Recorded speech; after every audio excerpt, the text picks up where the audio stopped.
So I want to talk about Toriko's last chapter, which was just released today.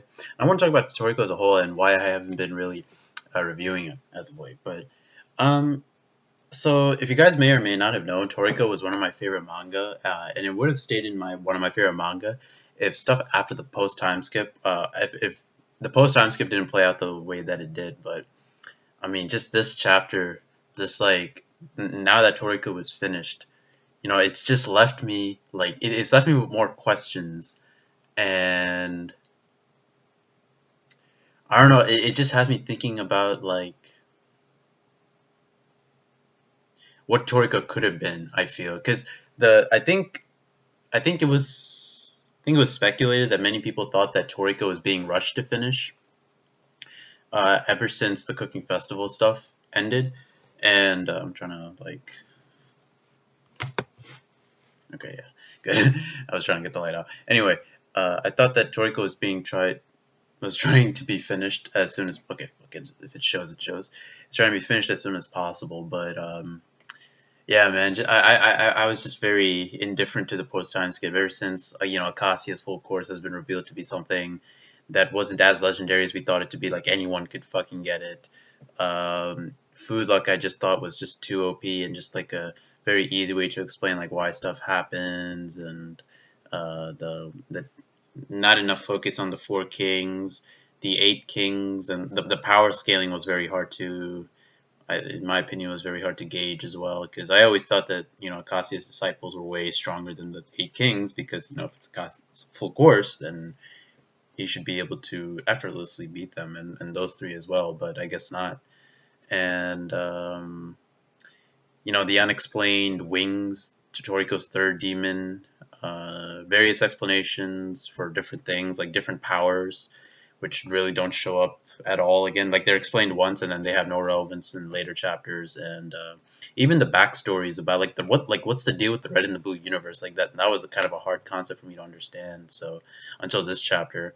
Um, and then you have like the different backstories of all the different demons. Like, oh, this guy was the strongest, but then they were saying like Toriko's red ogre was like the strongest, apparently like the strongest gourmet demon in history. But blue I thought was supposed to be stronger. So then you have some Deus Ex Machina shit about Acacia like losing the way that he did. Like all the third demon does is just like poke him once, and then like Acacia's finished. Like it's such an anticlimactic way for like the final battle in Toriko.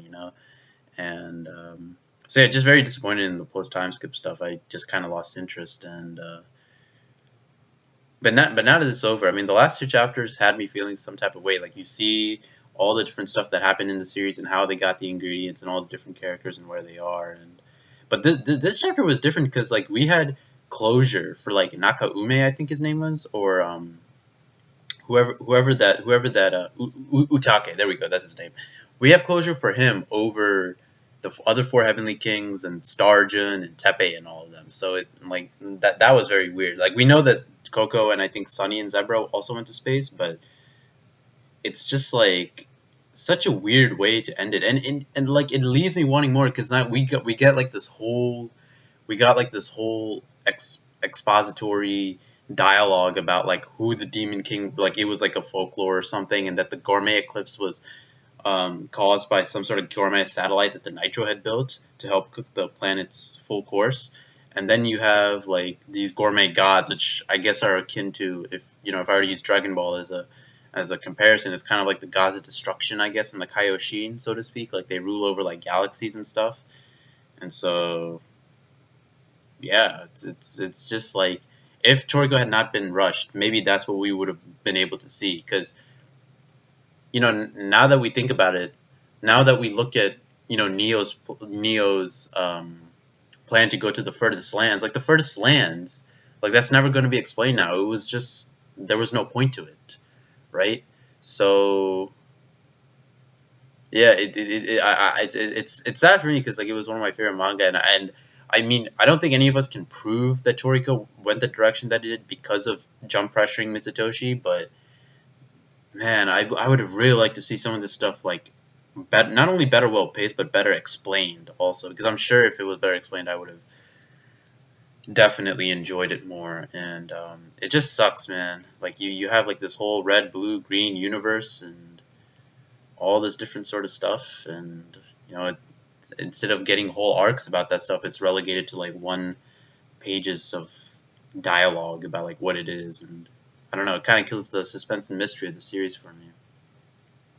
And I also didn't like that Akasi was a villain. I'm glad that he turned into a good guy at the end, but the plan that he was just trying to assuage Neo's feelings, like that just feels like contrived writing to me. And again, I don't know if it's Mitsutoshi or if it's I would like to believe that it's Jump pressuring him, but man, that cooking festival arc was just so good, and just to see like Pre-Tansuke Toriko was just so fucking good, man. And like I don't know, like I just can't believe like Toriko went the direction. I can't believe like it was Toriko or it was Mitsutoshi's conscious decision. Like I don't know how Jump pressures someone to like to finish their manga. You know what I would do? Like if someone told me just like we're gonna axe their shit, I would just continue writing as it was, and then if people were asking like where did Toriko go, I just finish it on my like look at Shaman King, and that's the thing that I hope happens with Toriko, because with Shaman King was rushed to get finished in Shonen Jump as well, and it got like the original shitty ending that was in Jump was so bad. Like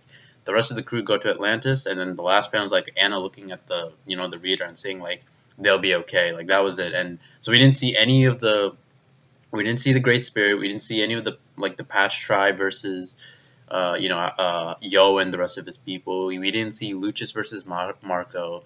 So when the Kanzenban ending came out in 2009, when he redid it, like that was just like a very welcome addition, because now shit was explained better.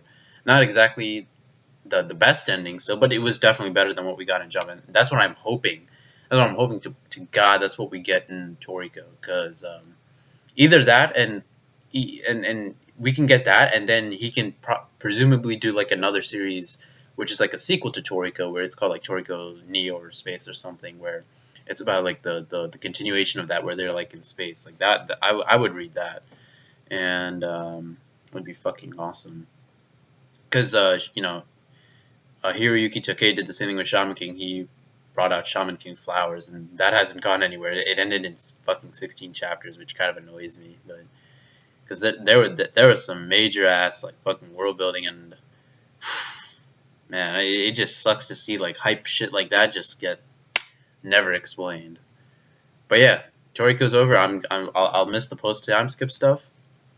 It's not in my top 10 favorite manga anymore, but looking at Jump now, I don't have anything else left to read in Jump. I mean, obviously One Piece is there. I'll read One Piece, but I'll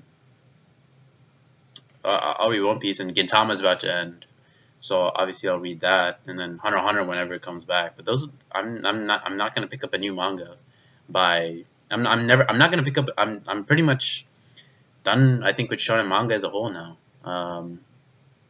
That's to say, when I say that, I mean like I'm not gonna be picking up any new shonen manga unless it's by an author that I know. So like, say if Oda did like a manga after One Piece, I'd probably read it. Or if like Mitsutoshi new series, I may or may not read it. And even Kishimoto's, even though Naruto isn't exactly my favorite series, I'll maybe check it out. But if it's like Boku no Hero and Red Sprite and The Promised Neverland and all these new series, like I'm not gonna read them. So and maybe they are good, but I just don't have the interest, and I don't have the energy to I can't see me continuing for the next 5 years opening up manga stream or whatever manga site that I use, and waiting for a chapter, and I'm still probably gonna be doing that with One Piece, but the fact that I used to do that for more than 5 series, like those days are over. Like I'm probably not gonna do that. I'll stick to like 1 or 2. And even with seinen, I don't know. I mean, like Monster is next on my list, which I'll have to get to at some point, but I don't know. My interest is waning. I don't want the need. I don't feel the need to go out and like I'm not gonna miss it basically. So